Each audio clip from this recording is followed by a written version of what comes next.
What's going on, YouTube family? Welcome to Automotive Life. My name is Lucky, and today we're going to be talking about credit fraud. Now, this is a major issue in the automotive industry. So during a time when the economy is good, banks tend to loosen up their lending restrictions and allow more money to flow out there in the economy. Whether you're trying to get a business loan, a car loan, a personal home loan, or something like that, it tends to be more relaxed when it comes to the lending requirements. But as you guys know, we're heading into that recession and banks are getting extremely tight.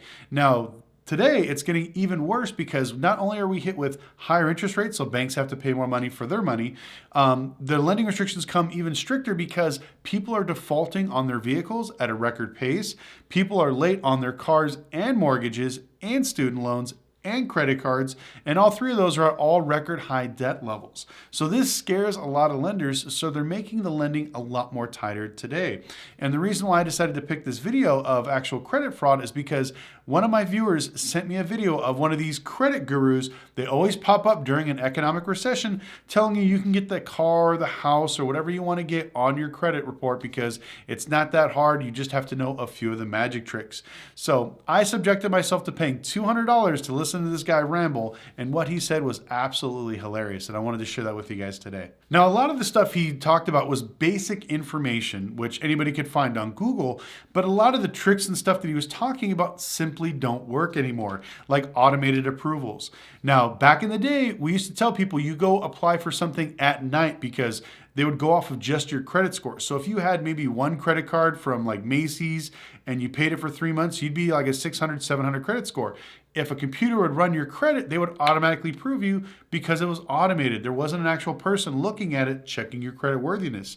Those things are gone now. You may get automatically approved during after hours if you apply like a Navy Federal, CarMax, some of these other banks. But I'll tell you what, the next morning they're going to ask you for proof of income, pay stubs, and a lot more to double check and make sure that you are an actual legit buyer. The next thing he talked about was a CPN, which is a credit profile number.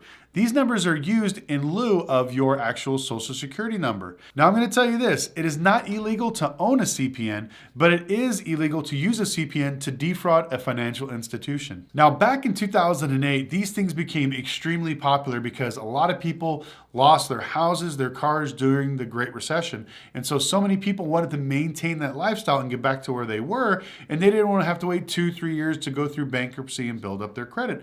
So CPNs came out on the market. And unfortunately, like I said, and during any time of economic recession, these credit gurus always seem to pop up. Now, what they're going to do is they're going to try to sell you a CPN number with a few trade lines, which is basically an authorized user from a credit card. So they probably pay somebody to say, hey, add this number onto your credit card, so they get the history and everything is fine. Now I'm going to tell you a few reasons why you should never use these, and now these things are so outdated, banks and dealerships can find out in a heartbeat if they're fake or not. Now, every time you come and apply at our dealership, we're going to use a thing called LexisNexis, which is going to let us know if that number is accurate. And if I don't have it as a dealer, you bet your ass the banks that are giving you the loans all have this. And how they do it is not only do they check the number and they check your credit, but they also check your other types of history. Now, if you're a 35-year-old man buying a car, more than likely you've had a power bill or at least paid taxes 1 year in your life. So what it does is it actually checks those things to see if there's any type of history that you've had a power bill or phone bill in your name, as well as some sort of tax return. And if nothing comes up on that end, they automatically know it's a fake number. Don't waste your time, walk away. But still, there's people out there that are still selling these things, trying to get people to believe that it's easy to buy a car with no money down or little credit or blah, blah, blah.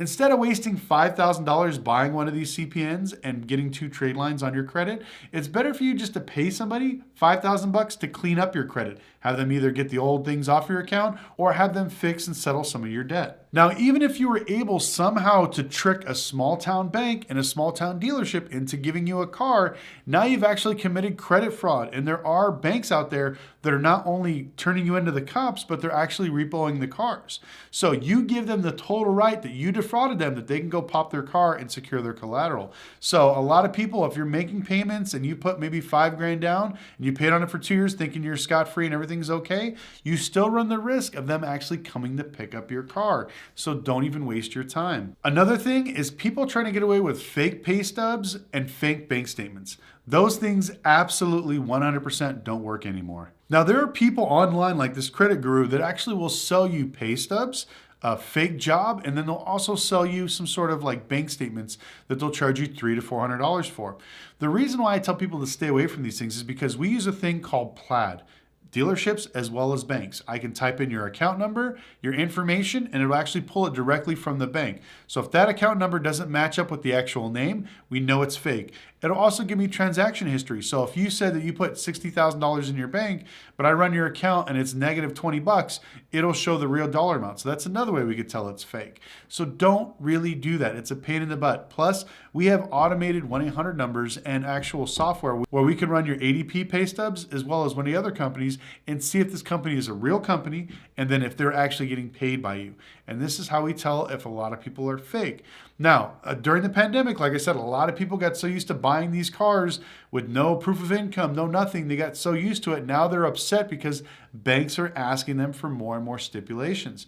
Now remember, every time there's an economic downturn, banks are going to tighten their lending restrictions. They're going to get very, very frugal when it comes to lending out their money. And if they do give out their money, they want to make sure that it's a well-qualified candidate, not just somebody that's doing a bunch of shady stuff giving them the cars. So you're going to notice banks asking for bigger down payments.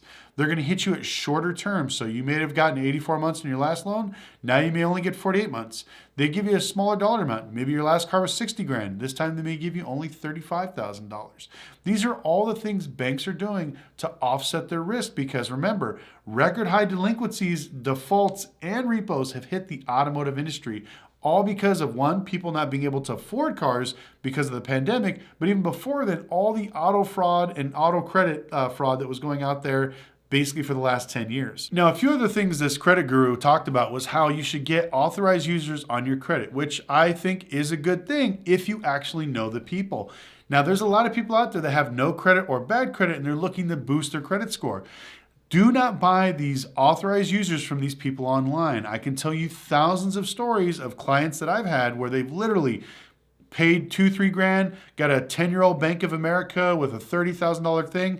Everything was great for about maybe 6 months. And then all of a sudden, the customer maxed out the card, was late on it, and all that affected their credit as well. Because you have to remember, anytime you have an authorized user, whatever they do with their card reflects onto you. So even if it's a family member, you get your brother to get you signed on your credit card, your mom, your dad, you have to make sure that that card is always paid for and always at a low utilization rate because you don't want to have the issues associated with this. But now you're trusting this to complete strangers. So you can't even call them and say, hey, just take me off the card. Nope, you have to let it burn a hole in your credit and basically until they charge it off and then, you're pretty much screwed. So imagine paying $3,000, $4,000 just to find out in 6 months that your credit is ruined.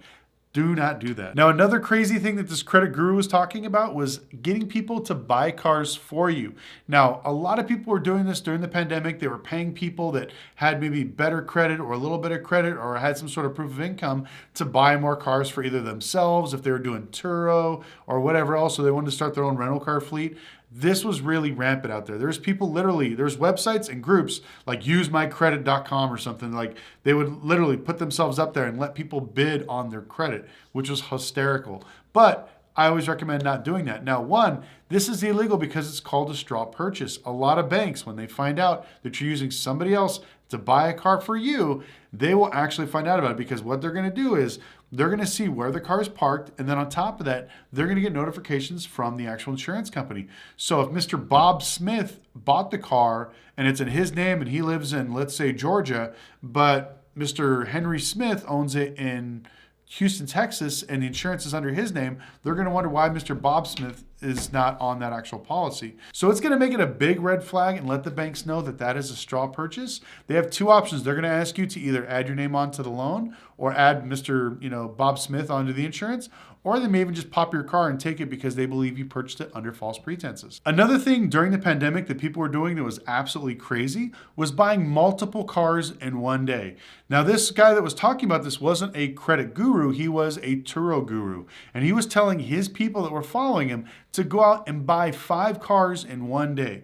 And so these people are literally running around, running their credit at multiple dealerships, trying to close as many loans as they possibly can in one single day. We did a video about a year ago about this girl named Stephanie from Tampa, Florida. She bought 16 Nissan Sentras from 3 dealerships down there. And it was absolutely insane. They allowed her to get with it. They had enough banks to basically divvy up all the loans that she was able to buy all these cars with not one loan going to the same bank. Now, traditionally, we would have said, hey, let's go apply for a fleet line of credit or something else. But the banks didn't want to do that because they knew that the commercial lending during the pandemic, people weren't asking questions or proof of income, so they were just throwing things out there. So back in the day, if your credit score was high enough, they wouldn't ask you for certain stipulations like proof of income, proof of residency. Even when I bought my Audi R8, I bought it brand new. I think it was almost $200,000 out the door. And they didn't even ask for a single either insurance, pay stub, proof of residence, nothing. They just asked me to sign and then I drove it away, which is absolutely crazy. Now today, if you try to do the exact same thing, it is 100% different. First, they want to know if you're a qualified customer. They're going to look up and down on your credit. They're going to see what your DTI is, your debt to income. And then when they finally do approve you for the loan, you bet your ass they're going to ask you for so many documents to support your income and where you live. So if you don't have all that stuff ready to go right from the get-go, so you better be ready not to be approved for that car and just go out and find something else. So if you want to purchase a car today, I highly recommend going to a small credit union and getting pre-approved for an auto loan, because the way the lending's been going, it's completely the opposite of what it was before. So if you have a coworker that was approved for an $80,000 Hellcat that makes the same dollar amount as you do, don't be surprised when you go to this credit union, they only approve you for $40,000 because, like I said, as the economy goes down, they tighten up those lending restrictions. And best believe your buddy that bought that probably Hellcat is upside down or if not late on his payments. And so now the banks are worried about that. So they don't want to put you in that same predicament. They want to put you in a cheaper car with cheaper payments so this way they know you can afford it. So don't be upset if you don't get your dream car and whatever else. You need to plan for the future. And I'm telling you this right now, if you're patient and you wait, the way all these repos are coming in and all these people are basically losing their asses, there's going to be a lot of deals to be had, but you need to make sure that your money and your credit is on point. Now, I know there's a bunch of these credit gurus telling you to all these tricks and scams on how to do this. Don't do it. Spend the money to fix your credit. That's the number one thing. On top of that, even if you do get away with this and you're building your CPN number, that doesn't affect your personal credit. So now you're building up a fake number that can be taken away at any time. There's a bunch of ways for you to build your credit. One of the first things I tell people is to get a secured credit card, whether it's a major bank or a credit union. Most companies have those and they're automatically guaranteed approval because as long as you have a couple $100, you can give that to them and they will actually give you a credit card. And usually within 3 to 6 months, they will actually give you your security deposit back and then they'll allow you to get even a bigger line. I had to do the same thing. I went through and messed up my credit way back in the day. I had a Discover It card. I gave them $500 and every few months I kept adding more money onto it. And then finally I got up to, I think it was like a $5,000 secure card. 3 months later, they took it all off, gave me my money back, and then they raised me up to a $10,000 limit. You can do this with, like I said, preferably credit unions. There is also a secured loan. Different banks have these programs where you can actually go in and either buy a CD or put this money into a locked money market account or some sort of savings account where they actually give you a loan against it and they hold that for collateral. Now, this is a great way, once again, to build credit because remember, there are 2 types of credit. There's revolving and there's fixed loans. You want to have as many as you can possibly on each of these. Another thing that can get you a jump start is an authorized user. Now be very careful. Like I said, you want to use either a friend or family member that you absolutely trust that you can talk to with a simple phone call, because if they're basically maxing out their cards or they're having financial problems, you do not want them to add you onto their card. Now with that said, if they do add you onto that card and they are a good steward of credit, guess what? If they've had this car for 10 years, you'll probably get about 24 months of history on your account tomorrow, and this will dramatically help raise your score. If you can get 2 or 3 of these authorized users, you will be a 700 very, very quickly. But even that, remember, so even with that being said, you need to build up some of your own personal credit. So now that you have authorized users, like I said, secure credit cards, secured line of credit, these are things that are going to help you. Another thing that I recommend is paying 1 year up front for credit monitoring. You always want to be looking at your credit. As long as you're checking it every single week, it's fresh in your mind and you realize that it's very, very important. Because if you do this, I promise you, every time there's something that pops up, you'll see when your balance is due, what your bills are paid. If there's some sort of new inquiry, you'll be on it. Also, it's not that hard to challenge a lot of this stuff. You can use YouTube. There's people out there literally that give you templates that challenge late payments, to challenge inquiries. Sometimes you can just call up some of these credit bureaus on the phone and get these inquiries off. You have to do the research yourself because, like I said, I don't want to do the whole fake credit guru thing, but it's not that hard. So please stay away from all these fake credit gurus trying to sell you crazy stuff that doesn't really work. Also, if you're going to find somebody that's going to fix your credit, make sure they take credit cards, because if they are a real company that really helps people, you need to be able to trust them. And if they take credit cards, that means they stand behind their product. But also, with that being said, credit repair is not easy, and it does take time because they have to challenge things. It's going to take time to come off. If anybody's promising you to sweep your credit in the first day or two, more than likely it's illegal and you're going to get burned for a bunch of money, because they're going to ask you right after that for either Cash App, PayPal, or Zelle, and you're never going to see that money again. So be very, very careful when it comes to giving your money to these companies. Now, my buddy Michael owns a credit repair company. If I can find his info, I'll put it down there.